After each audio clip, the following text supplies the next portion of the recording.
Good morning, students. Today we will again talk about an important case, that is Keshwanand Bharti case, which marked an important bench in the Indian Constitution. The judgment was given by one of the largest benches in the Indian history, that is 13-judge bench, with a majority of 7:6.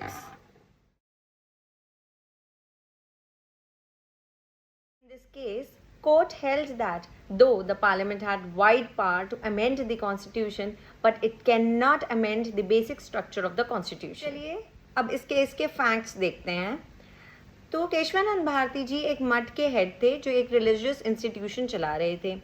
1963 में Kerala government ने एक Kerala land reform act बनाया जिसका एक M था कि वो large land owners से लैंड रीडिस्ट्रीब्यूट करें poor and peasants and landless people के लिए. फिर 1970 में केरला गवर्नमेंट ने रिस्ट्रिक्शन लगाई एक रिलीजियस इंस्टीट्यूशन की ओनरशिप ऑन लैंड.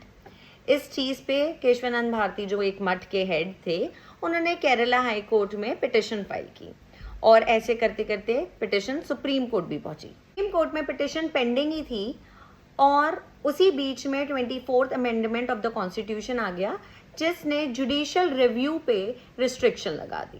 फिर 25th एंड 29th अमेंडमेंट भी आए जिसने पार्लियामेंट को वाइड पावर दी अमेंड करने की and also restricting the fundamental rights of the citizen. Shri Kesavananda Bharati ji ने ये कॉन्स्टिट्यूशनल अमेंडमेंट की वैलिडिटी को चैलेंज किया सुप्रीम कोर्ट में और सुप्रीम कोर्ट में एज अ रिजल्ट इस केस में ये बोला गया कि दो पार्लियामेंट के पास वाइड पावर है बट फंडामेंटल राइट्स जैसे बेसिक स्ट्रक्चर को पार्लियामेंट अमेंड नहीं कर सकती है.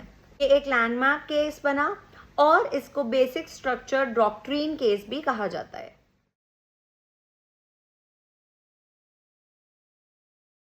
It is one of the most important cases in the Indian history and Shri Kesavananda Bharati case को याद किया जाता है as a key figure to uphold the basic structure and also to uphold the democracy in the Indian law. In the next video, we will see what the judgment was and also how this judgment has affected in the Indian Constitution and further other cases.